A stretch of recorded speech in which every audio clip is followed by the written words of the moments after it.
السلام علیکم و رحمت الله و برکاته. دوستان و برادران عزیز و پوخ و دادارا، این روز جمعه است. الله سبحانه و تعالی تمام عمل های خیر ما و شما را قبول بفرمایه. یعنی بسیار برادر هستن، الحمدلله.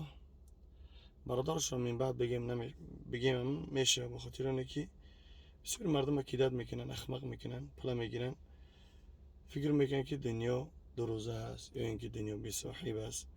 اخمقشون کردیم، فنشون کردیم، میگذرن. نه برادران عزیز، در کارتا پیروتون کردگیان چکش هسته. فکر کنین که میره در اتنتون یک زیولینی می نویسه یا که سود کشکتون میکنه، چند برابر میپرین.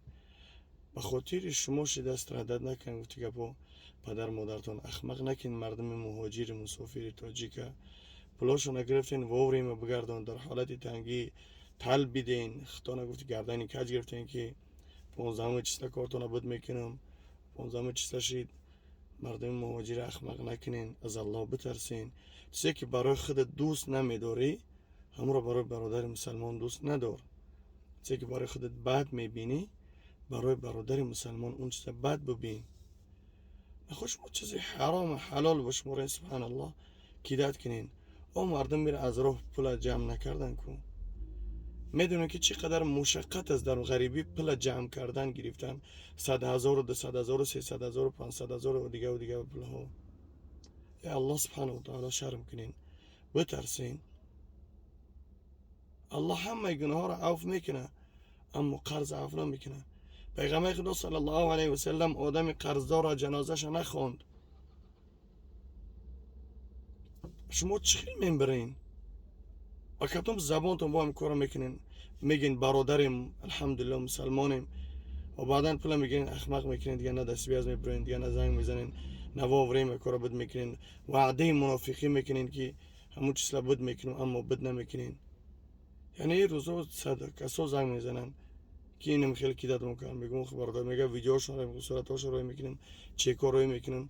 میگم شرمنده کردن برادر مسلمان خوب نیسته، شاید که بر بگردانن. مثلا این روزا در خود من زیاده که زیاد قسم اخمق میکردگیان که در حالت تنگی دستشون میگیریم، بواریشون میکنیم. یعنی ما تنها بخور خودمون نگفتیم، برای تمام برادر مسلمان گفتیم که همین خیل کارا را نکنین. روز از روز هم میشه که 10 مرتبه شما را بدتر میکنن، خوبتر نه. یک کس اخمق کردی 10 مرتبه انتظار باش، یک کس خوبی که 10 مرتبه انتظار باش که خوبیت میکنن. چه معامله بد کردی، معامله بد انتظار باش. یعنی آدم اخمقی اونم میگه که اکا جان رحمتی کلان تو من اخمق کردی. یعنی انسان، پیغمبر خدا صلی الله علیه و سلم فرمودن که شما بترسین از غضب مرد، اتقوا قهر الرجال. شما از غضب مرد بترسین. یا روز فهم منی، 2 روز فهم منی، یا ماه، 2 ماه، یا سال، 2 سال. انسان روز غضبناک شید تو می سنگ میدن وقتی سرت میزنه، گفتی که سر دو بلگ میشه. برای که عصبانی شید، ووریم وعده کردی، ووریم کارو بد نکردی، صفت منافقی را بر کردی، منافق شدی. که الله میگه ان المنافقین فی الدرک الاسفل من النار. منافقا از همه آتش پسترین در آتش جهنم میسوزن. آیا میخواین همون گونه شخصیت ها باشین؟ منافق باشین، وعده دادین، وعده خود رو خلاف کردین. یعنی همین گونه انسان ها رو ما بدبخترین انسان میبینیم که مسافر و مهاجر و برادر مسلمان خود رو که برادر میگرده یک تمام میخیری با هم، و بعدا با هم کار با فن میکنین. یک کس 2 کس که خود یا 10-20 کس آدم هم خیلی اخمق کنین. از الله بترسین.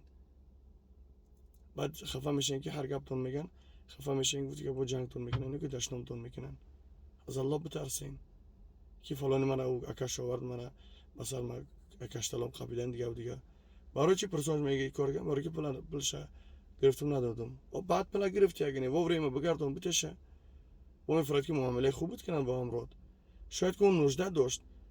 انسانی که ظلمش میکنی پلا گرفتی ندادی، مادری باید پول در کار میشه، یا پدری باید مظلوم دعا میگن، دست به دعا میگن، پروردگار میگه فرزندش ببین، فرزندت بیمار میشه، ای مادرت میبینی مادرت بیمار میشه، پرابلمات زیاد شدن میگیرن. السبب چه؟ سبب منافق ته بدبخت ایروتش ده فرزندات کسل میشون.